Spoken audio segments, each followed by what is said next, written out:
जय हिंद दोस्तों। कैसे हैं आप लोग? उम्मीद है अच्छे होंगे और अच्छे से तैयारी भी कर रहे होंगे। आज 4 अक्टूबर 2023 है और आज का करंट अफेयर्स देखने वाले हैं, जिसके अंतर्गत हम लोग देखेंगे अमेजन नदी। देखिए, मैप प्रैक्टिस तो हम लोग करते ही हैं, तो उसी के अंतर्गत हम लोग अमेजन नदी, और केवल अमेजन नदी के बारे में नहीं, इसके अलावा हम लोग अमेजन वर्षा वन भी देखने वाले हैं। और हम लोग पूरा दक्षिणी दक्षिण अमेरिका क्षेत्र है, उसको भी हम लोग पूरा मैप के साथ इसको देखेंगे। ठीक है, और समझेंगे कि न्यूज में क्यों है, और बेसिक चीजें भी अच्छे से समझेंगे। उसके अलावा जियो स्पेशल इंटेलिजेंस, फिर महिला आरक्षण विधेयक 2023 का परिसीमन से संबंध। देखिए, महिला आरक्षण विधेयक के बारे में नहीं बता रहा हूं मैं यहाँ पे। ये एक अलग कॉन्सेप्ट है और बहुत ज्यादा मतलब इम्पोर्टेंट कॉन्सेप्ट है ये, क्योंकि ये महिला आरक्षण से संबंधित मुख्य रूप से विवादित यहाँ पे मुद्दा है। ठीक है, तो इसको हम लोग थोड़ा अलग तरीके से देखेंगे। मैं इसको 2 बार बता चुका हूँ, ये जो महिला विधेयक है इसको बहुत अच्छे से मैं समझा चुका हूँ पहले ही। तो हम लोग उस पर बात नहीं करेंगे, उससे थोड़ा सा डिफरेंट कॉन्सेप्ट पे हम लोग इसको बात करने वाले हैं। इसमें बहुत ज्यादा इंपॉर्टेंट है, अच्छे से समझिएगा। और इस वीडियो में मैं आप लोग को 2 ऐसे प्रश्न भी मेंस के लिए दूंगा, जो कि आप लोग उसका आंसर लिखेंगे। ठीक है, तो काफी इंपॉर्टेंट टॉपिक्स हैं, सभी टॉपिक्स बहुत ज्यादा इंपॉर्टेंट है, अच्छे से आपको समझना है और नोट्स बनाना है। देखिए, अभी तक आप लोग जितना भी वीडियो मेरा देखे होंगे, पिछला वीडियो चाहे कभी भी किसी भी डेट का आप लोग अभी वीडियो जा करके देखिएगा, आप लोग हर वीडियो में हर एक कंटेंट आपको बहुत ज़्यादा इंपॉर्टेंट मिलेगा। ठीक है, तो आप लोग बहुत ध्यान से अपना अच्छे से तैयारी कीजिए, हर दिन तैयारी कीजिए आप लोग, वरना बर्डन बढ़ते जाएगा। ठीक है, आप लोग अगर छोड़ देंगे आज का वीडियो जो है, जैसे ये इतने सारे करंट अफेयर्स, इसको अगर आप लोग अच्छे से नहीं समझेंगे, फिर अगले दिन आपको वो कहीं ना कहीं, आप अगर उसका तैयारी नहीं किए तो उतना आपका जो कॉन्सेप्ट है वो कमजोर हो जाएगा।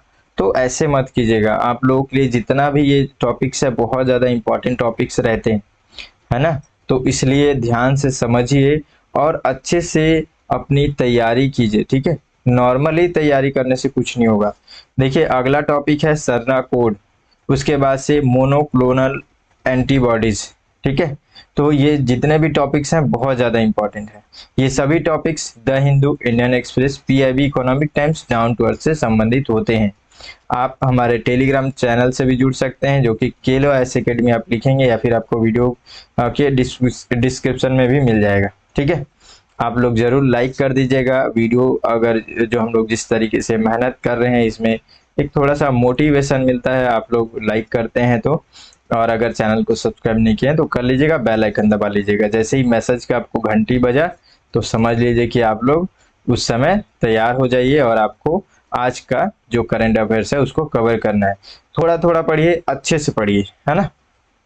चलिए, सबसे पहले हम लोग टॉपिक देखते हैं। और आप लोगों को जो थंबनेल में दिखा है, जियो स्पेशल इंटेलिजेंस, इसके बारे में हम लोग काफी अच्छे से बात करेंगे। ठीक है, अच्छे से हम लोग इसको बात करेंगे, लेकिन इससे पहले हम लोग को थोड़ा सा देखना है अमेजन नदी के बारे में, और इसी से संबंधित मैप भी है। ठीक है, तो चलिए शुरुआत करते हैं। और सबसे पहले हम लोग देखते हैं अमेजन नदी। अमेजन नदी न्यूज में क्यों है, तो हम लोग सबसे पहले तो इसको देखते हैं। अमेजन नदी न्यूज में इसलिए है कि आप देख रहे हैं कि ये डॉल्फिन का चित्र यहाँ पे दिख रहा है। ठीक है, अमेजन नदी किधर है, तो आप देखेंगे दक्षिणी अमेरिका महाद्वीप में, ये पूरा इस क्षेत्र में फैला हुआ है।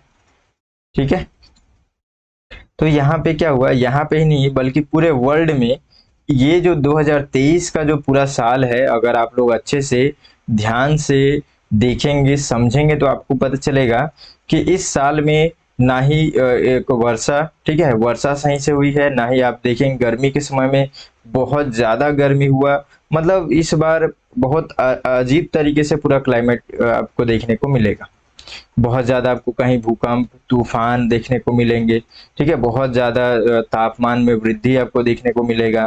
कहीं बहुत ज्यादा बाढ़ आ गया, तो कहीं कहीं सूखा पड़ गया। अनलिनो का प्रभाव में आप लोगों को बहुत अच्छे से पढ़ाया था, लानिना अनलिनो। अभी देखिए, हम लोग पेरू के तट से हम लोग ये पूरा कॉन्सेप्ट पढ़ रहे थे लानिना अनलिनो का। इस क्षेत्र में सूखा पड़ रहा है, मतलब इस क्षेत्र में ऐसी स्थितियां आ गई है कि ये जो डॉल्फिन, जो कि बहुत ज्यादा मतलब एक ये स्तनधारी प्राणी में आते हैं, हम लोग इसके बारे में बात करेंगे। ये लोग इतना मतलब ऐसी स्थिति आ गई है कि ये लोग लगभग 100 से अधिक यहाँ पे डॉल्फिन जो है इनकी मृत्यु हो गई है। ऐसी स्थितियां अभी यहाँ बन गई इस क्षेत्र में। ठीक है। तो अमेजन नदी से अभी जो प्रश्न जो ये टॉपिक हम लोग देख रहे हैं, ये टॉपिक हम लोग इसलिए देख रहे हैं क्योंकि यहाँ पे मतलब 100 से अधिक डॉल्फिन जो हैं उनकी मृत्यु हो गई है, और ये कारण ये बताया जा रहा है कि ये जो अमेजन नदी है इसका पानी सूख गया है तापमान के कारण से। मतलब सूखा है, मतलब उतना सूखा नहीं है, कम हुआ है ना। तो उसके कमी के कारण से और उसी का तापमान का प्रभाव के कारण से जो है इनकी मृत्यु हो रही है। तो इसलिए हम लोग अभी क्लाइमेट को लेकर के भी आप लोगों को जितना कॉन्सेप्ट बताया हूँ बहुत ज्यादा इंपॉर्टेंट है, ठीक है, ध्यान में रखिएगा। तो हम लोग इसको समझ गए करंट में क्यों है, लेकिन हम लोगों को समझना है अब इसके बेसिक चीजों को।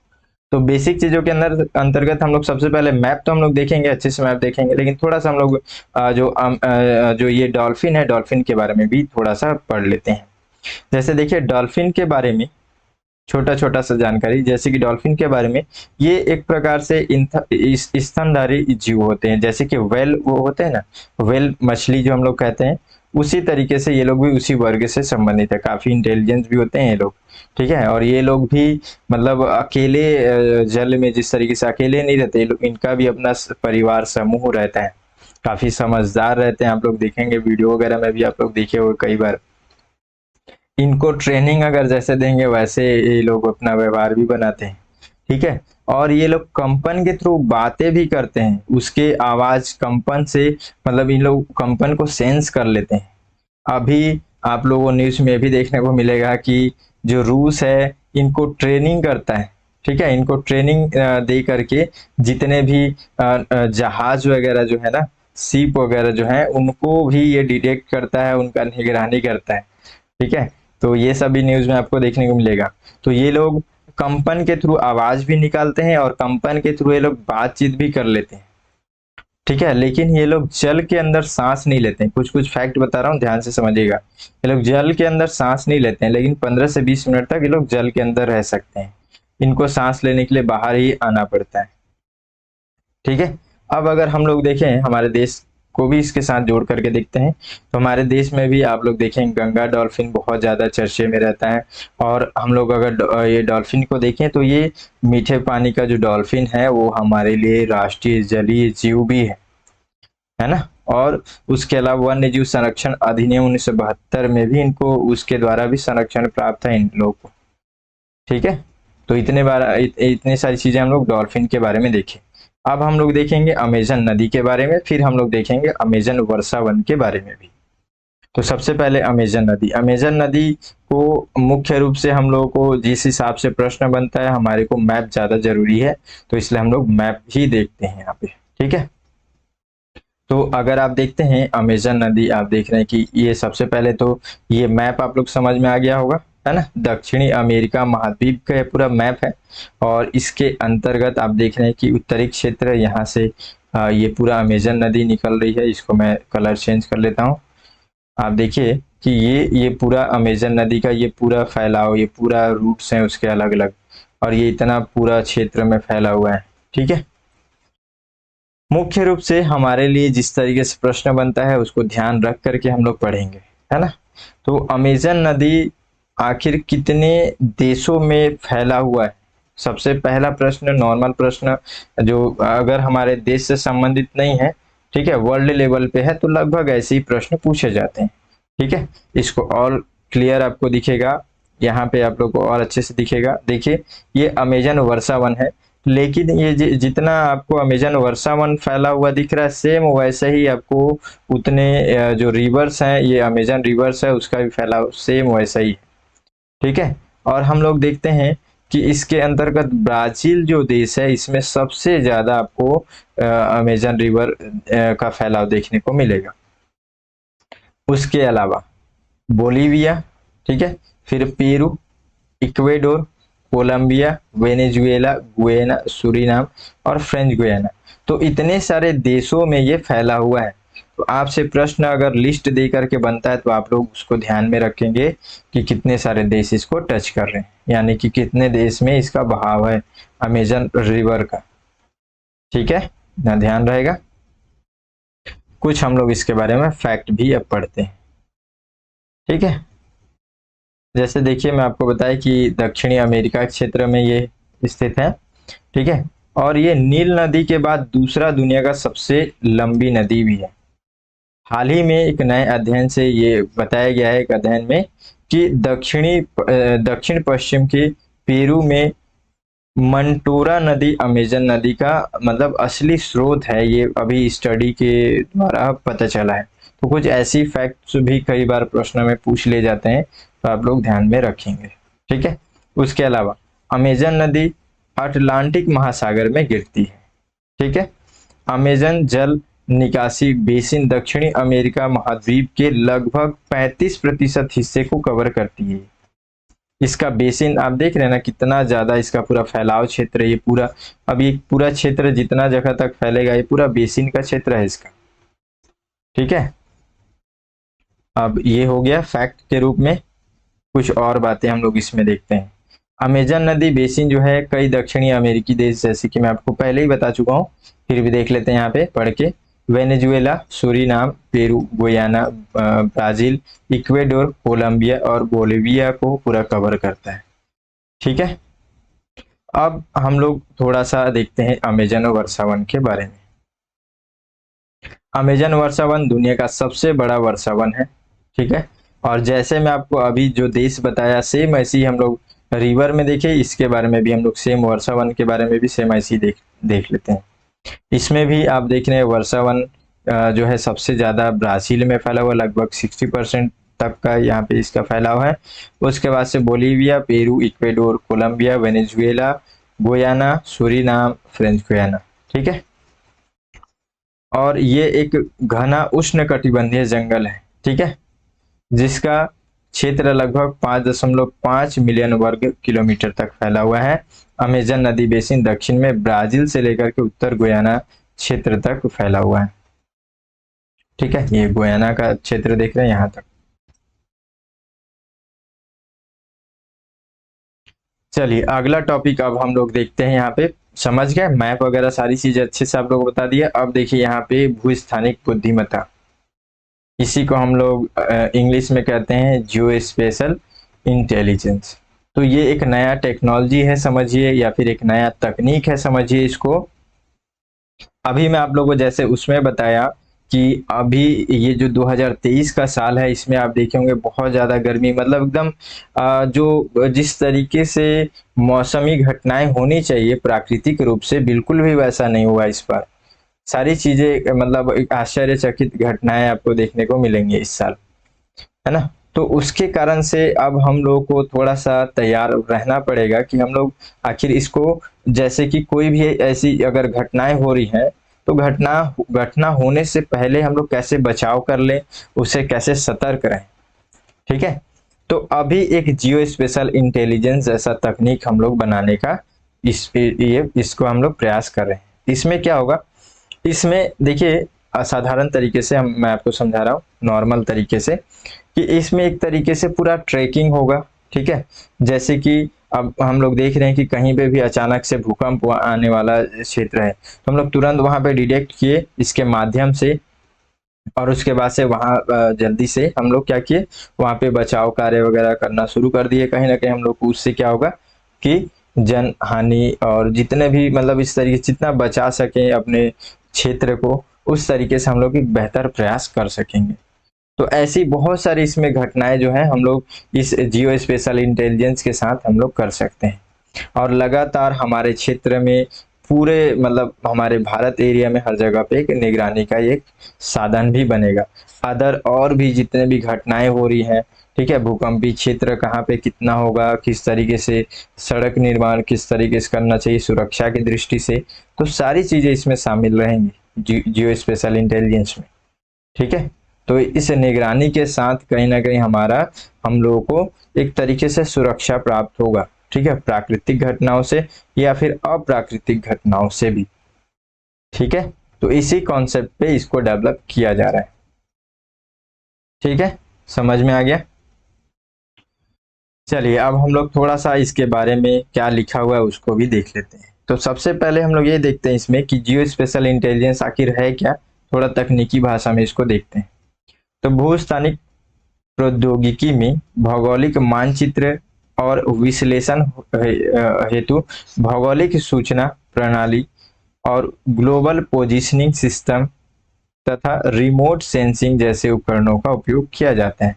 तो इतने सारी चीजें इसमें उपयोग करके हम लोग ये इसके साथ जुड़े हुए एक तरीके से हम लोग इसको घटक कह सकते हैं। ठीक है, तो ये जो उपकरण है ये वस्तुओं, घटनाओं, परिघटनाओं के बारे में स्थानिक जानकारी प्रदान करते हैं।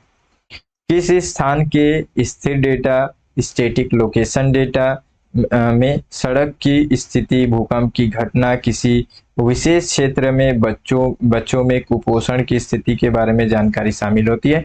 इसके अलावा और भी बहुत सारी जानकारी है, लेकिन हम लोग केवल एक बेसिक चीजें समझने के लिए, समझ आ जाए कि आखिर ये है क्या, तो मैं इतना ही आप लोगों को बता रहा हूँ इसमें, है ना, शामिल होते हैं ये सारी चीजें।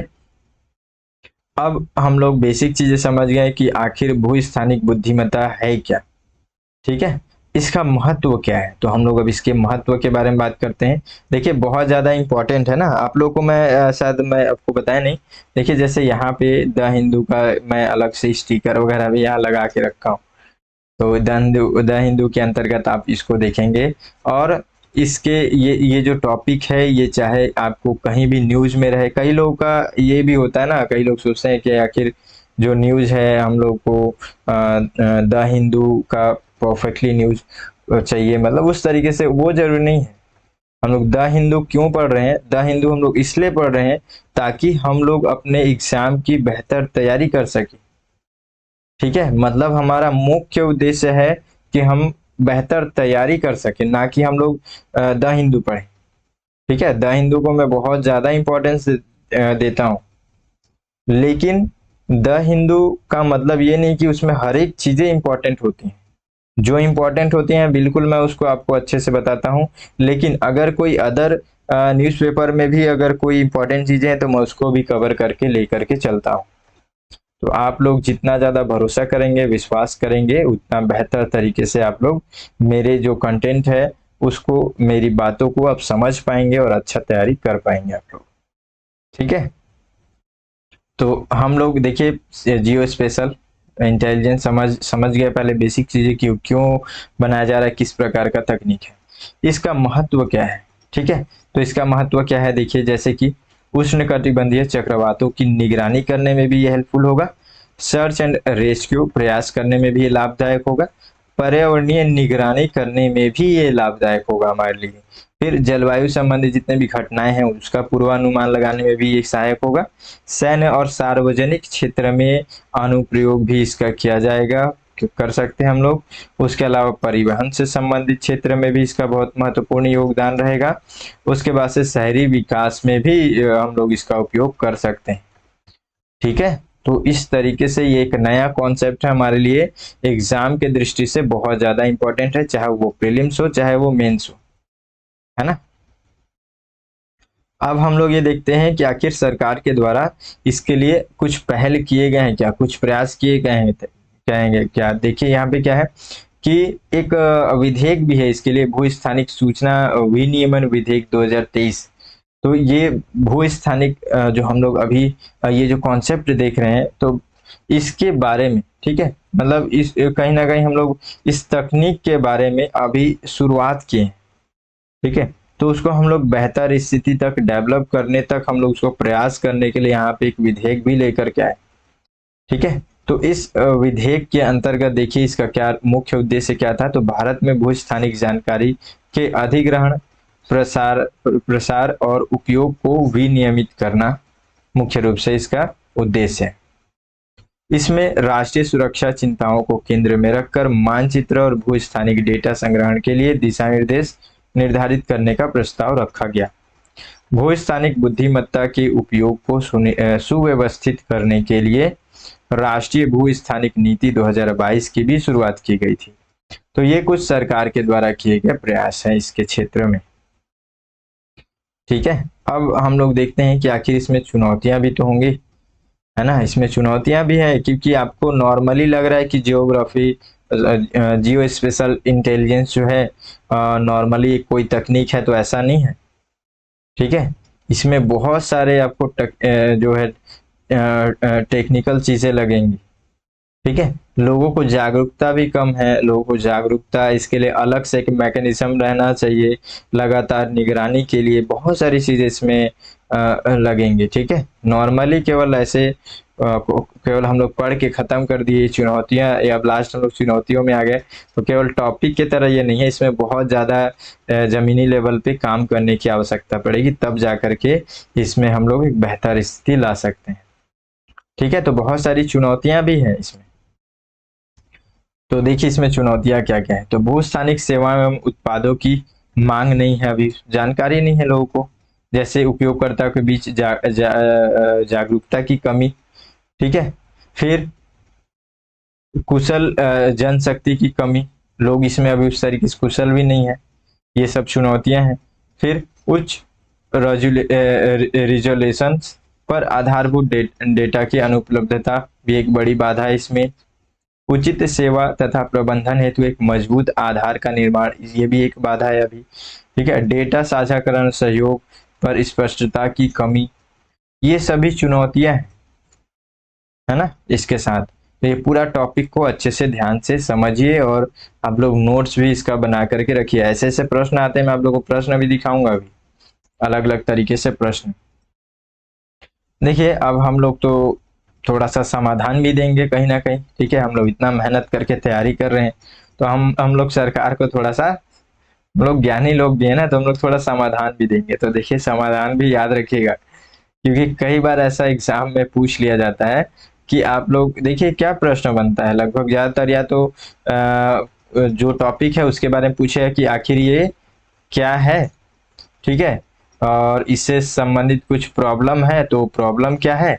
ठीक है, और इसके समाधान क्या है, यही सब चीजें पूछी जाती हैं। तो हम लोग समाधान भी इसमें देख लेते हैं।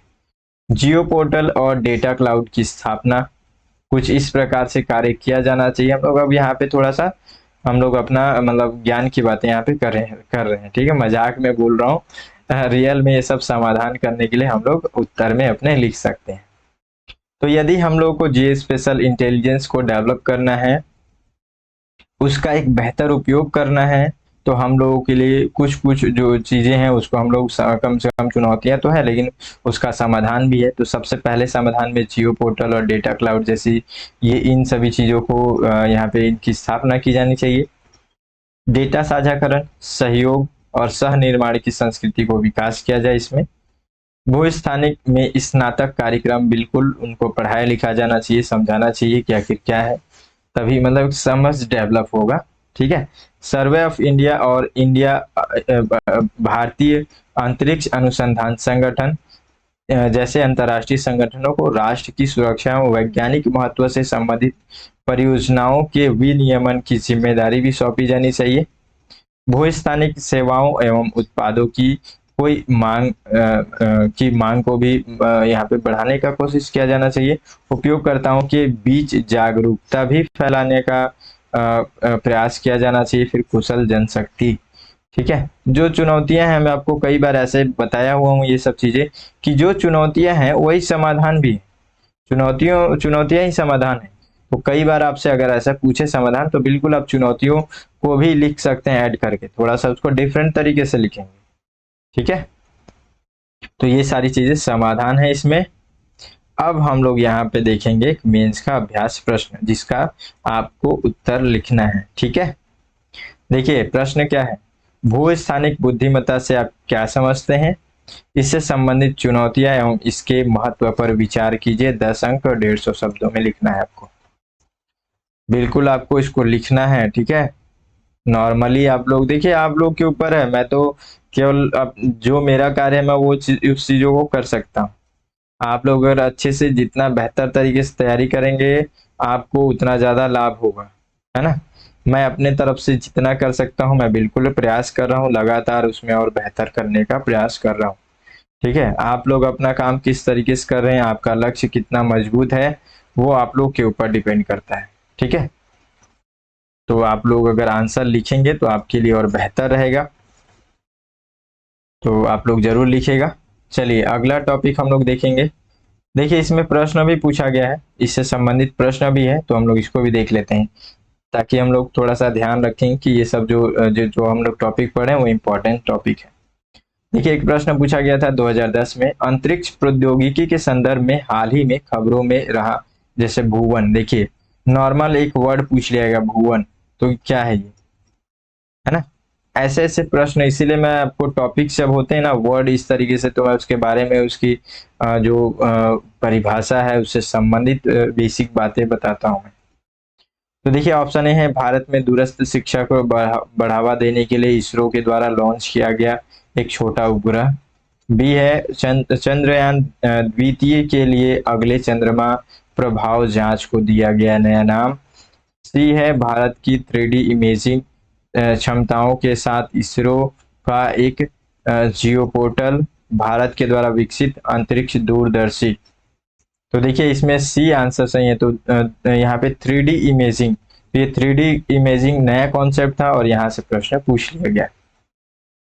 ठीक है, और भी बहुत सारे प्रश्न रहते हैं, लेकिन आपको एक थोड़ा सा एक समझ में आए कि हम लोग जो पढ़ रहे हैं वो सही दिशा में पढ़ रहे हैं, इसलिए मैं आपको एक चीज, एक प्रश्न यहाँ दिखा रहा हूँ। बहुत सारे प्रश्न उतना फिर दिखाएंगे तो भी दिक्कत है ना, उसका डिस्कस करेंगे तो फिर समय ज्यादा लगेगा। देखिए, मेंस से संबंधित जो प्रश्न देखिए इस तरीके से पूछा जाता है। इसमें साइंस अटैक आप देखे होंगे कि अभी बहुत ज्यादा उससे प्रश्न पूछा जाता है और डिफिकल्ट भी होता है। डिफिकल्ट इस मायने भी होता है क्योंकि हम लोग उस तरीके से तैयारी भी नहीं कर रहे हैं ना, तो हम लोग उस तरीके से तैयारी करना पड़ेगा। हम लोग को उस तरीके से समझ करके पढ़ना पड़ेगा, तब जा करके हम लोग उसका उत्तर लिख पाएंगे या उत्तर दे पाएंगे। देखिए, यहाँ पे प्रश्न पूछा गया मेंस में, भारत का अपना अंतरिक्ष स्टेशन बनाने की क्या योजना है और यह हमारे अंतरिक्ष कार्यक्रम को कैसे लाभान्वित करेगा, 2019 में पूछा गया प्रश्न है। फिर अंतरिक्ष विज्ञान और प्रौद्योगिकी के क्षेत्र में भारत की उपलब्धियों पर चर्चा कीजिए। इस प्रौद्योगिकी के अनुप्रयोग ने भारत के सामाजिक आर्थिक विकास में किस प्रकार मदद की, 2016 में पूछा गया है। ठीक है, तो इसलिए जितने भी टॉपिक है ध्यान से समझिए इसको। अब हम लोग अगला टॉपिक देखते हैं, महिला आरक्षण विधेयक 2023 का परिसीमन से संबंध। ठीक है, ये इंडियन एक्सप्रेस का एडिटोरियल है, बहुत ज्यादा इंपॉर्टेंट है, डिफरेंट कॉन्सेप्ट है। और आप लोगों को मैं हमेशा बोला हूं, महिलाओं से संबंधित, चाहे आपका पेपर 1 हो, चाहे 2 हो, चाहे 3 हो, चाहे 4 हो, आपको हर एक पेपर में एक ना एक प्रश्न जरूर उनसे संबंधित, उससे जुड़ा हुआ प्रश्न मिलेगा ही मिलेगा। ठीक है, तो इसलिए आप लोग इसके हर एक तरीके से आपको अच्छे से समझना होगा। कोई सा भी ऐसा विवाद हो, कोई सा भी न्यूज में कोई सा भी ऐसी बातें हैं जो कि इम्पोर्टेंट बातें, जिस तरीके से हम लोग देख रहे हैं यहाँ पे, उन सभी बातों को आपको जरूर तैयार करके रखना चाहिए। ठीक है, तो चलिए हम लोग देखते हैं यहाँ पे कि महिला आरक्षण विधेयक का परिसीमन से किस प्रकार से संबंध है। उससे पहले कुछ इसमें बातें करते हैं, जैसे कि देखिए, महिला आरक्षण विधेयक को मैं 2 बार बता चुका हूँ। ठीक है, आप लोग को मैं शुरुआत से ही बताया, अभी लगभग इससे पहले जब ये विधेयक पारित नहीं हुआ था तो भी महिलाएं जो है लगातार आंदोलन कर रही थी कि इनको 33% का आरक्षण दिया जाए। ठीक है, सरकार लास्ट में इसमें वो लोग भी क्या है कि हार मान गए, हार नहीं माने मतलब ऐसा कुछ था ही नहीं, मेन था कि बीच में लटका हुआ था ये विधेयक।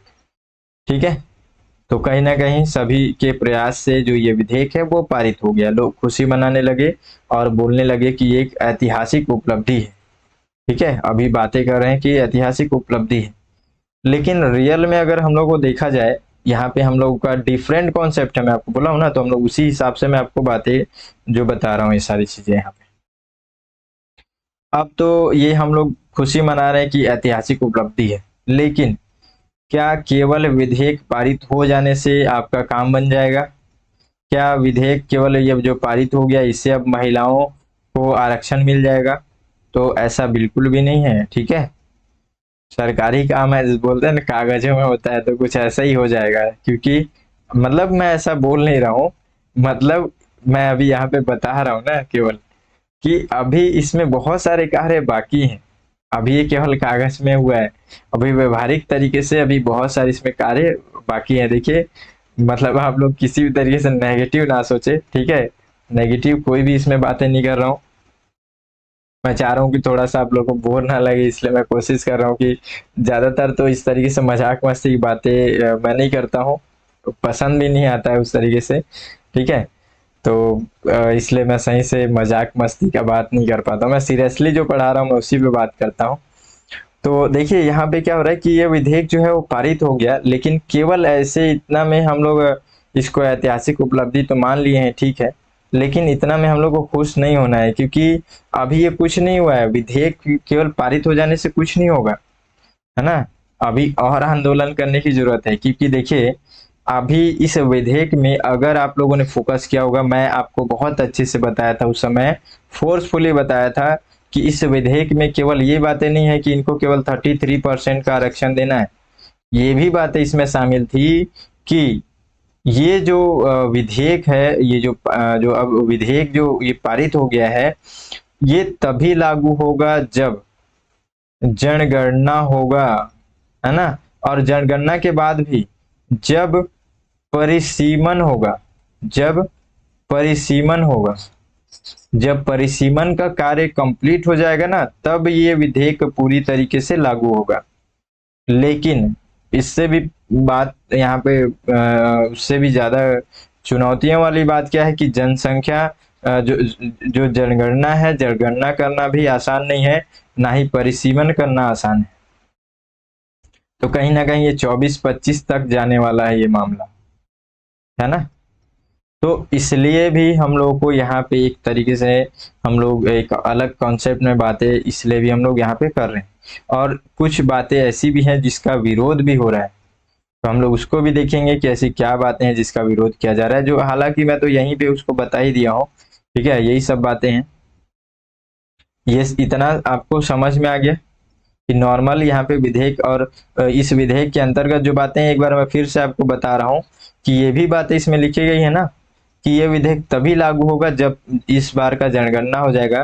देखिए जनगणना 21 में यहाँ पे शुरुआत होना था, लेकिन कोरोना का समय था, उस समय कोविड का समय था, तो उसको टाल दिया गया, है ना। अभी फिर से प्लानिंग किया जा रहा है, लेकिन अब देखते हैं कि कब तक होगा। फिर उसके बाद से परिसीमन होगा, परिसीमन के बाद से इसकी रिपोर्ट आएगी, रिपोर्ट के बाद से फिर आगे इसका कार्यक्रम बढ़ेगा, है ना। तब जा करके ये सब इतना सारी चीजें क्यों है, तो सरकार ये कह रही है कि, और रियल में हम लोग को ये मानना भी चाहिए, क्योंकि देखिए अभी इतने साल हो गए लगातार जो है जनगणना नहीं हुआ है, तो देश की अभी क्या स्थिति है, जनसंख्या की क्या स्थिति है, उस हिसाब से हर जगह पे प्रतिनिधित्व देखना पड़ेगा, सब जगह समान रहे। तो उसको करने के लिए सबसे पहले तो हम लोग को जनगणना करना पड़ेगा ना। ठीक है, तो इतने सारी चीजें पहले आप समझ गए, अभी कहानी क्या है। अब हम लोग थोड़ा सा बेसिक चीजों को पढ़ते हुए आगे बढ़ते हैं। तो सबसे पहले परिसीमन क्या होता है, हम लोग इसको समझते हैं। सबसे पहले परिसीमन के बारे में एक बातें मैं बता दूं, फिर ये जो कहानी यहाँ लिखा हुआ है इसको पढ़ूंगा। देखिए परिसीमन का मतलब होता है, आपका अगर इतना क्षेत्र है तो इस पूरे क्षेत्र का हम लोग मेजरमेंट करेंगे।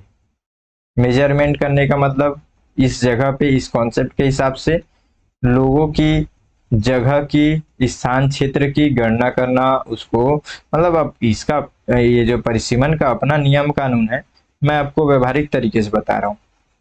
ठीक है, किस क्षेत्र में कितने लोग हैं, ठीक है, उस जगह पे जो मतलब इस सीटें कितना अवेलेबल की जा सकती है, कितना यहाँ पे रखा जा सकता है, इस सारी चीजों का मैनेजमेंट करना, ये होता है पूरा परिसीमन।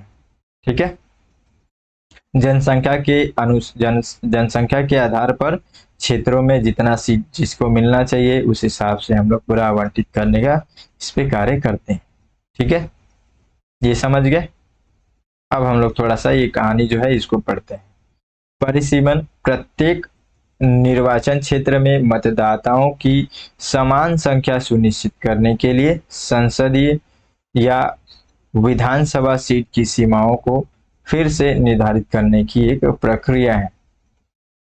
ठीक है, हम लोग अगर जो हमारा संसद का क्षेत्र है, हम लोग केवल अभी उसी को देखते हैं। तो संसदीय क्षेत्र में आप लोग देखे होंगे कि हर अलग अलग राज्य के लोग इसमें उनका प्रतिनिधित्व होता है।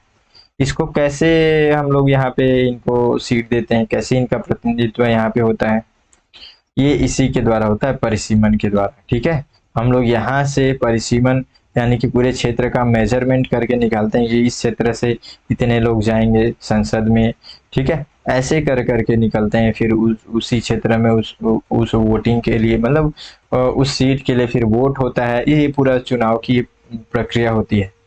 लेकिन इसका बेस लाइन क्या है? सबसे पहले जनसंख्या जनगणना, और जनगणना के बाद से फिर होता है परिसीमन। ठीक है, यह प्रत्येक जनगणना के बाद से कुछ वर्षों में किया जाता है ताकि यह सुनिश्चित किया जा सके कि देश भर में प्रत्येक निर्वाचन क्षेत्र का लोकसभा और राज्य विधानसभा दोनों में एक प्रतिनिधि हो। ठीक है, ये परिसीमन का कॉन्सेप्ट हो गया। देखिए, इसी में एक और बातें हैं। परिसीमन जनसंख्या वृद्धि को राज्य में निर्वाचित विधेयकों की संख्या से जोड़ता है, जिससे यह सुनिश्चित होता है कि किसी भी प्रतिनिधि का प्रतिनिधित्व अधिक या कम ना हो। परिसीमन करने का उद्देश्य ये भी है। परिसीमन जो है ये हम लोग जो करते हैं, इसके लिए संविधान में क्या बातें बताई गई हैं, इसको भी हम लोग देखते हैं। तो अनुच्छेद 82 में क्या बोला गया है? तो अनुच्छेद 82 में संसद प्रत्येक जनगणना के बाद एक परिसीमन अधिनियम बनाती है, और यह अधिनियम संसद को लोकसभा और राज्यों की विधानसभाओं में सीटों के आवंटन को फिर से समायोजित करने की अनुमति देता है। कुल मिलाकर के ये अनुच्छेद परिसीमन आयोग के गठन के लिए शक्ति प्रदान करती है संसद को, और उससे संबंधित जो है जो सीट है उसका आवंटन करने का ये एक तरीके से उसमें सहायता करती है ये अनुच्छेद। ठीक है, और संसद के अंतर्गत मतलब लोकसभा और राज्य विधानसभा इसमें शामिल है। अब एक और अनुच्छेद है 170। ये अनुच्छेद क्या करता है? तो ये अनुच्छेद सेपरेटली यहाँ पे राज्य विधानसभाओं के लिए है। इसके अंतर्गत इसमें इनकी संरचना बताई गई है कि इसमें न्यूनतम 60 सदस्य होंगे, अधिकतम 500 सदस्य होंगे इसमें। ठीक है, 60 से कम नहीं होने चाहिए और 500 से अधिक नहीं होने चाहिए। तो ये 170 अनुच्छेद में ये बताया गया है। ठीक है, अब हम लोग देखते हैं कि परिसीमन के बारे में तो हम लोग समझ लिए। आखिर परिसीमन करता कौन है? तो परिसीमन करने का कार्य है परिसीमन आयोग का। तो परिसीमन आयोग के बारे में थोड़ी सी हम लोग बातें देखते हैं यहाँ पे। परिसीमन आयोग जो है ये परिसीमन आयोग अधिनियम के अंतर्गत ये 1952 में बनाया गया। एक बार ये अधिनियम लागू हो जाने के बाद से फिर केंद्र सरकार एक परिसीमन आयोग का गठन करती है। ठीक है, इस अधिनियम के अंतर्गत लागू होने के बाद से फिर परिसीमन आयोग का गठन होता है। परिसीमन आयोग का जो गठन है वो कौन करेगा? तो वो राष्ट्रपति के द्वारा किया जाता है। ठीक है, और इसमें जो निर्वाचन आयोग है ये भी इसकी सहायता करती है। ठीक है, आयोग का मुख्य कार्य हाल की जनगणना के आधार पर सीमाओं को फिर से तैयार करना है। ठीक है, तो ये परिसीमन आयोग समझ गए, जनगणना के आधार पर जो है पूरा सीमाओं को फिर से तैयार करना है कि किस तरीके से कहाँ पे कितनी जो क्षेत्र है, जनसंख्या कितने हैं, उसमें से कितने प्रतिनिधि को वहाँ पे स्थान देना चाहिए संसद विधानमंडल में। ठीक है, तो ये हम लोग समझ गए। अब हम लोग यहाँ पे देखते हैं कि महिला आरक्षण विधेयक 2023 जो है ये परिसीमन से कैसे संबंधित है। ठीक है, तो ये परिसीमन से कैसे संबंधित है? अभी मैं आपको जो बताया इससे पहले कि परिसीमन से कैसे संबंधित है, क्योंकि इस विधेयक में ये बोला गया है कि ये जो अभी हम लोग इस विधेयक को पास किए हैं, ये विधेयक तभी लागू होगा जब परिसीमन का कार्य कंप्लीट हो जाएगा, मतलब जनगणना हो जाएगा, फिर परिसीमन का भी कार्य कंप्लीट हो जाएगा, तब लागू करेंगे। ऐसा क्यों है? तो सरकार का कहना यह है कि देश भर में इतने सालों के बाद से अभी तक गिनती नहीं हुई है, ये गिनती हो सकता है कि इसमें वृद्धि हुआ हो, लोगों में जनसंख्या में वृद्धि हुआ हो, स्थानीय क्षेत्र में परिवर्तन हुए हों। उस हिसाब से हो सकता है कि आरक्षण क्षेत्र यानी कि इनको कहीं ना कहीं जो महिलाओं का प्रतिनिधित्व हो सकता है कि इसमें और वृद्धि हो जाए। लोगों को भी, जितने भी इसमें लोग हैं, उनका भी प्रतिनिधित्व अभी के हिसाब से समान होने का करने का प्रयास किया जा रहा है। इसके कारण से ये मान करके चल रहे हैं, यही इसमें इसलिए यहाँ पे ये सरकार का कहना है कि हम लोग इसको लागू करेंगे कब, जब ये सारे कार्य हो जाएंगे। ठीक है, और उम्मीद यही बता रहे हैं कि हो सकता है कि सीट वगैरह सारी चीजें मैनेजमेंट बराबर हो जाएंगी। अभी हो सकता है कि कम प्रतिनिधित्व मिले, लेकिन हम लोग जब सारी चीजों का मैनेजमेंट कर लेंगे, परिसीमन कर लेंगे, तो हो सकता है कि महिलाओं के लिए और अधिक सीटें इनको प्राप्त हों। ठीक है, तो ये सब कुछ बातें इसमें की जा रही हैं, इस प्रकार से ये संबंधित है। अब जो परिसीमन है उससे संबंधित चिंताएं क्या है, देखिए यही सब हम लोग को समझना है। बिल्कुल अलग और डिफरेंट कॉन्सेप्ट है ना, मैं आपको पहले ही बता चुका हूं।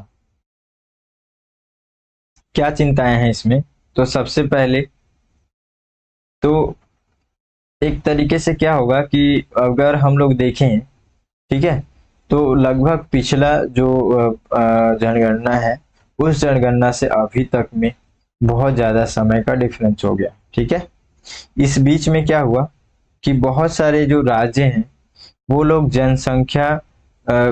जनसंख्या में कमी करने के लिए बहुत ज्यादा अलग अलग तरीके से लोगों ने प्रयास किया अपने अपने राज्य लेवल पर, क्षेत्रीय लेवल पर। ठीक है, उसी क्षेत्र में आपको दिखेगा दक्षिणी क्षेत्र, भारत का दक्षिणी क्षेत्र, और इनका जो है सफलतापूर्वक इन लोगों ने इस प्रयास में ये लोग सफल भी हुए। और इसके कारण से क्या हुआ कि अब ऐसा स्थिति है कि अभी हम लोग अगर परिसीमन करेंगे तो हो सकता है कि ये जो क्षेत्र हैं, जो दक्षिणी क्षेत्र हैं, दक्षिणी राज्य हैं, इनमें महिलाओं का प्रतिनिधित्व कम हो जाए। ठीक है, और एक आश्चर्य की बात यहाँ पे ये भी है कि दक्षिणी क्षेत्र में 18% यहाँ पे जनसंख्या मौजूद है, लेकिन इससे पूरे भारत को 35% तक इनका योगदान रहता है जीडीपी में। इन्हीं का प्रतिनिधित्व कम हो जाएगा। क्यों कम हो जाएगा? क्योंकि आप बिहार क्षेत्र, उत्तर प्रदेश, ये पूरा क्षेत्र आप देखेंगे, उत्तरी क्षेत्र में आप देखते हैं भारत के, इधर बहुत ज्यादा जनसंख्या है। ठीक है, और यहाँ पे जनसंख्या नीति भी ये लोग सही से लागू नहीं कर पाए। ठीक है, और इधर ये लोग जनसंख्या भी कम है, जनसंख्या को कंट्रोल करने में भी ये लोग ने सफलता हासिल किया। अब ऐसी स्थिति में इनको प्रतिनिधित्व भी कम मिले तो कहीं ना कहीं दक्षिणी जो क्षेत्र है, दक्षिणी राज्य हैं, उनके लिए निराशा की बात है। उनका प्रतिनिधित्व कम होगा तो उस क्षेत्र में उनके लिए कहीं ना कहीं उनसे संबंधित जो चिंताएं हैं वो बढ़ेंगी, है ना। तो ये एक चुनौतियां इसके साथ, ये सारी चीजें, पूरी बातें इसमें यही लिखी गई है, आप लोग पढ़ लेंगे, मैं आप लोगों को व्यवहारिक तरीके से समझा दिया। दूसरा चिंता ये है, चिंता नहीं है ये, मतलब एक तरीके से इसका विरोध मुद्दा है ये। ठीक है, विरोध कर रहे हैं कुछ लोग। इसमें इनका ये कहना है कि आखिर महिलाओं को आरक्षण क्यों दे रहे हैं, महिलाओं को आरक्षण देने की क्या जरूरत है। आरक्षण तो मतलब एक तरीके से जो जिस तरीके से आरक्षण हम जिनको दे रहे हैं, मतलब आरक्षण का कॉन्सेप्ट ये लोग अलग मान रहे हैं, है ना। महिलाओं को इसमें आरक्षण देने की क्या जरूरत थी। और ये लोग ये भी बोल रहे हैं कि आखिर इतना जो लंबा चौड़ा जो प्रोसेस कर रहे हैं उसकी भी जरूरत क्या थी। नॉर्मल सामान्य विधेयक पेश करके भी हम लोग इस कार्य को कर सकते हैं, 33% इनको आरक्षण आरक्षित रखने की, इनकी सीट के लिए अनुमति हम लोग दे सकते थे। लेकिन हम लोग उसके अलावा उसके लिए फिर इतना ज्यादा हम लोग जो है प्रॉब्लम्स क्यों अलग अलग तरीके से प्रक्रिया इसमें अपना रहे हैं, इसका विरोध भी किया जा रहा है, आलोचनाएं भी की जा रही है। ठीक है, अब हम लोग ये सारी बातें अच्छे से समझ गए हैं इसमें। ठीक है, तो अब हम लोग इसके लिए एक मेंस का प्रश्न यहाँ पे है, उसका भी उत्तर लिखेंगे। देखिए आप लोगों को कई लोग नए लोग होंगे ना, तो ये ऊपर से चला जाएगा, आप लोग अच्छे से समझ में नहीं आएगा। तो इसीलिए आप लोग डेली का डेली करंट अफेयर्स फॉलो कीजिए, आप लोग के लिए बहुत ज़्यादा ज़रूरी है ये सब चीज़ें। ठीक है, यदि आप लोग मेरा पूरा वीडियो पहले भी देखे होंगे ना, तो आप लोग को ज़्यादा अच्छे से समझ में आएगा मेरी बातें, मैं आप लोगों को क्या बता रहा हूँ। ठीक है ना। तो जो लोग अभी अगर शुरुआत से ही अच्छे से तैयारी कर रहे हैं, उनके लिए यहाँ पे अभ्यास प्रश्न है। बाकी लोग, आप लोग थोड़ा सा तैयारी करें अच्छे से पहले, उसके बाद से उत्तर लिखने का कोशिश करें। तो देखिए यहाँ पे प्रश्न है, महिला आरक्षण विधेयक के क्रियान्वयन में परिसीमन आयोग की भूमिका एवं संबंधित चुनौतियों का वर्णन कीजिए। 10 अंक रहेंगे और 150 शब्द में आपको उत्तर लिखना है। ठीक है, चलिए अगला टॉपिक हम लोग देखते हैं। अब अगला टॉपिक है सरना कोड। बहुत ज़्यादा इम्पोर्टेंट है ये, क्योंकि ये आदिवासी समूह से संबंधित है और प्रकृति से भी संबंधित है। तो ऐसे प्रश्न आपको जरूर देखने को मिलते हैं, इसलिए आप लोग इसको थोड़ा सा ध्यान से समझिएगा और याद भी रखिएगा। ठीक है, देखिए ये सबसे पहला तो ये जो अभी जिस तरीके से इसके लिए एक आंदोलन चल रहा है, ठीक है, लगातार लोग विरोध कर रहे हैं। क्यों विरोध कर रहे हैं? क्योंकि जो सरना कोड है, सरना कोड का मतलब क्या है? तो झारखंड में आदिवासी समूह है, ठीक है, वहीं पे ये लोग विरोध कर रहे हैं। इनका कहना ये है कि आदिवासियों का जो एक धार्मिक मान्यता है, उनकी एक अपनी नीतियां हैं, उनको उनको सुरक्षा देना चाहिए। ठीक है, और यहाँ के जो मुख्यमंत्री है वो प्रधानमंत्री को भी पत्र लिख रहे हैं कि आदिवासियों के लिए धर्म से संबंधित जो इनका अपना जो ये सरना धार्मिक कोड है, इसको कहीं ना कहीं मान्यता दे दिया जाए। ये लोग, ये जो लोग हैं, ये जो आदिवासी हैं यहाँ के, झारखंड के, ये लोग प्रकृति पूजा को, ये जो सरना धार्मिक कोड है ना, ये प्रकृति से संबंधित है। ठीक है, ज्यादा कुछ इसमें ऐसी बातें नहीं है कि हम लोग इसको नहीं देना चाह रहे हैं, ऐसा कोई बात नहीं है, लेकिन फिर भी मामला फंसा हुआ है। ठीक है, तो हम लोगों को न्यूज में जो बातें हैं वो समझ गए, लेकिन हम लोग को इसके बेसिक चीजों के बारे में समझना है। ठीक है, मुख्य रूप से ये जो सरना कोड है, ये क्या है? एक मतलब सरना धार्मिक कोड है। ये आदिवासियों के अंतर्गत, झारखंड के जो आदिवासी हैं उनके अंतर्गत ये अपनी धार्मिक एक तरीके से मान्यताएं हैं इसमें अपना। ठीक है, अपना इनका नीतियां हैं, धार्मिक नीतियां हैं इसमें, उन सभी को ये लोग अलाउ करने का बात कर रहे हैं। ठीक है, देखिए आप लोग जान रहे हैं कि आदिवासी समूह इस तरीके से आप लोग देखेंगे कि 5वीं और 6वीं अनुसूचियां जो हैं हमारे संविधान के अंतर्गत, उसके अंतर्गत इनको कहीं ना कहीं इनके सुरक्षा और इनका मैनेजमेंट के लिए अलग से आप लोगों को पूरा कानून और नियम संविधान में भी आपको दिखेगा। ठीक है, तो हम लोगों को आखिर ये जो मतलब अभी तो न्यूज में चल रहा है, आगे क्या होगा नहीं पता, लेकिन अभी फिलहाल ये न्यूज में चल रहा है। तो हम लोगों को आगे और भी अगर इससे संबंधित कोई बातें आएंगी तो मैं आपको बताऊंगा। अभी हम लोग थोड़ा सा इसके बेसिक चीजों को पढ़ते हैं। देखिए आप लोग सबसे पहले तो एक पॉइंट इसमें सबसे ज्यादा जो है प्रीलिम्स के लिए है ये। तो प्रीलिम्स में सबसे ज्यादा तो पहला टॉपिक यही बनेगा कि सरना कोड किससे संबंधित है। ठीक है, तो इस प्रकार से आदिवासियों, झारखंड के आदिवासियों के प्राकृतिक पूजा से संबंधित है। ठीक है, देखिए आप लोगों को चित्र भी यहाँ पे दिखा रहा हूँ, तो चित्र देखिए अच्छे से। तो ये जो सरना धर्म है, आखिर ये शर्मा धर्म, सॉरी ना, सरना सरना धर्म, तो ये जो सरना धर्म है, आखिर इसमें कुछ कुछ बातें जो हैं उनको हम लोग थोड़ा सा देख लेते हैं। ठीक है, ताकि हम लोग को थोड़ा ज्यादा अच्छे से याद रहे। मैं आप लोगों को बता चुका हूँ वही बात है, इसीलिए मैं थोड़ा सा हिचक रहा हूँ बार बार उसी को बोलने में। जैसे मैं आपको बता दिया हूँ पहले कि झारखंड में है, ठीक है, और ये आदिवासियों से संबंधित ये एक प्रकार से अपना इनका ये धर्म है। ठीक है, इस धर्म के अंतर्गत ये लोग क्या करते हैं? प्राकृतिक पूजा करते हैं, यानी कि प्रकृति की पूजा करते हैं। ठीक है, प्रकृति को लोग मानते भी हैं, उनकी अपनी सांस्कृतिक और धार्मिक पहचान की, मतलब एक तरीके से मतलब उनका अपना धार्मिक और सांस्कृतिक स्थितियां हैं अपना। ठीक है, और उनको रक्षा की जरूरत भी है। तो इसलिए हम लोगों को थोड़ा सा ये मुद्दे को हम लोग ध्यान रखना चाहिए। कम से कम सरना कोड जो है इसको ध्यान में रखें कि किससे संबंधित है। थोड़ा सा ये जो अनुसूचियां हैं ये न्यूज में है, तो हम लोग को अब इसको देखना है। देखिए 5वीं अनुसूची जो है, छठी अनुसूची वाले राज्यों को छोड़ करके पूरे राज्यों में जितने भी अनुसूचित क्षेत्र हैं, ठीक है, एसटी के प्रशासन और नियंत्रण के लिए ये प्रावधान करती है। जबकि जो छठी अनुसूची है इसमें असम, मेघालय, त्रिपुरा, मिजोरम के आदिवासी क्षेत्र के प्रशासन से संबंधित है ये छठी अनुसूची। तो ये दोनों अनुसूचियों को याद रखेंगे और सिंपल सा बस इतना याद रख लेंगे कि सरना कोड किससे संबंधित है। ठीक है, देखिए एक अच्छा डाटा भी मिला, मैं नेट पर सर्च कर रहा था तो एक डाटा भी मिला। ठीक है, ये दैनिक भास्कर से मतलब उसी का एक सोर्स है ये।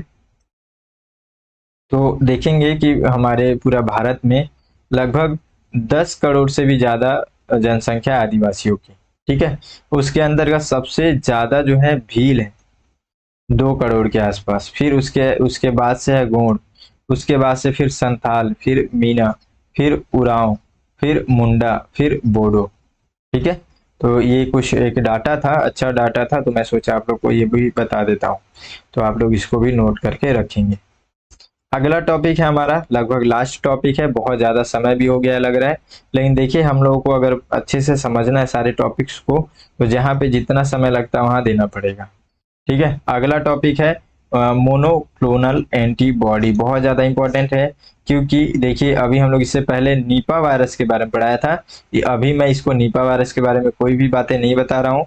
आप लोग अगर रेगुलर फॉलो नहीं करें तो आप लोग वीडियो को रेगुलर फॉलो करना शुरू कीजिए, आप लोगों के लिए ही है। ठीक है, मुझे थोड़ा सा तकलीफ होता है कि मैं इतना अच्छे से कंटेंट बना रहा हूँ, लोग उस चीज को आप लोग एक लाइक करने के लिए भी पता नहीं लाइक भी आप लोग क्यों नहीं करते हैं। बिल्कुल फ्री का है, आप लोग को किसी भी प्रकार का मेहनत नहीं लग रहा है। ठीक है, आपके लिए मेहनत करने का और मोटिवेशन मिलता है, लेकिन आप इतने में कंजूसी करते हैं, है ना। तो ये सब चीजें मतलब अगर आप लोग इतना नहीं कर रहे हैं तो फिर गलत बात है ना ये। आप लोग तैयारी करने में भी अगर कंजूसी करेंगे, इसको मैं कुछ दिन पहले ही बताया था, तो अगर आप लोग पढ़े हुए हैं तो ठीक है, अगर आप लोग नहीं पढ़े हुए हैं तो फिर मैं इसको दोबारा भी नहीं बताऊंगा, क्योंकि बार बार मैं नहीं चाहता हूं कि जो लोग अच्छे से सीरियसली पढ़ रहे हैं, सीरियसली मेरे वीडियो को देख रहे हैं, अपना नोट्स बना रहे हैं, उनको प्रॉब्लम हो, है ना। तो एक बार निपा वायरस के बारे में अच्छे से बता चुका हूँ, आप लोग देखेंगे तो ठीक है, नहीं तो आप लोग एक बार अच्छे से पढ़ लीजिएगा इसको। तो अभी जो है केरल में लगातार निपा वायरस का जिस तरीके से घटनाएं देखने को मिल रही है, इसको हम लोग उस समय पढ़े थे कि निपा वायरस का किसी प्रकार से कोई इलाज भी नहीं है, लेकिन बहुत ज्यादा कहीं ना कहीं ये प्रभाव करता है। इसी को रोकने के लिए, इसी को कंट्रोल करने के लिए आपको मोनोक्लोनल एंटीबॉडीज जो है इसका डेवलप किया गया है। तो ये किससे संबंधित है, सबसे पहला पॉइंट, एक ही पॉइंट बस यहाँ पे इतना ध्यान रखेंगे कि मोनोक्लोनल एंटीबॉडी जो है किससे संबंधित है, तो ये नीपा वायरस को कंट्रोल करने से संबंधित है। ठीक है, अब इसके बारे में कुछ बातें और देखते हैं। तो एंटीबॉडी जो है ये वायरल आवरण के एक हिस्से से जुड़ जाता है और नीपा वायरस को निष्क्रिय कर देता है। मोनोक्लोनल एंटीबॉडी का उपयोग हैंड्रा वायरस, ठीक है, तो जो हैंड्रा वायरस है ना, इसको भी इसी के साथ रखेंगे जोड़ करके, क्योंकि नीपा वायरस जो है और हैंड्रा वायरस जो है ये लोग दोनों एक ही वर्ग, एक ही परिवार के वायरस हैं। ठीक है, तो इसके खिलाफ भी ये लड़ने में सक्षम है। हालांकि इसका पूरा उपचार नहीं कर रहा है, केवल निष्क्रिय करता है ये मोनोक्लोनल एंटीबॉडीज जो है ये बनाया गया जो अभी। ठीक है ना, देखिए इसके बारे में कुछ और बातें, एंटीबॉडीज, ये जो मोनोक्लोनल एंटीबॉडीज है इसके बारे में। एंटीबॉडीज प्रतिरक्षा प्रणाली के द्वारा स्वाभाविक रूप से उत्पादित प्रोटीन होते हैं जो कि एंटीजन को लक्षित करते हैं। एंटीजन क्या है, एंटीजन ये हम लोग हमारे मतलब हमारे जितने भी जीव हैं उनके अंतर्गत ये एक प्रकार से बॉडीगार्ड होते हैं। ठीक है, जो हमारे को अलग अलग एलर्जी से लड़ते हैं। ठीक है, तो एक प्रकार के ये अणु होते हैं। ठीक है, ध्यान रखेंगे, और ये यही जो होते हैं ये लोग हमारे को डिफेंड करने का मतलब एक तरीके से गार्ड के रूप में भी काम करते हैं ये लोग। ठीक है। जब वे एकल मूल कोशिका से प्राप्त क्लोन के द्वारा निर्मित होते हैं तो उन्हें मोनोक्लोनल एंटीबॉडी कहा जाता है। ठीक है, समझ में आ गया। और मोनोक्लोनल एंटीबॉडी जो है ये मानव निर्मित प्रोटीन है जो प्रतिरक्षा प्रणाली में मानव एंटीबॉडी की तरह कार्य करते हैं। वे एक श्वेत रक्त कोशिका की क्लोनिंग करके बनाए जाते हैं। तो एंटीबॉडीज के बारे में इतनी सारी बातें ध्यान रखेंगे आप लोग। ठीक है, तो लगभग हम लोगों ने सारे जो टॉपिक्स हैं उन सभी को कंप्लीट कर लिया है। आप लोग वीडियो को जरूर लाइक कीजिएगा और चैनल को सब्सक्राइब कर लीजिएगा नहीं किए होंगे तो। और आप सभी अच्छे से तैयारी कीजिए और स्वस्थ रहिए। मिलते हैं फिर अगले वीडियो में, तब तक के लिए जय हिंद।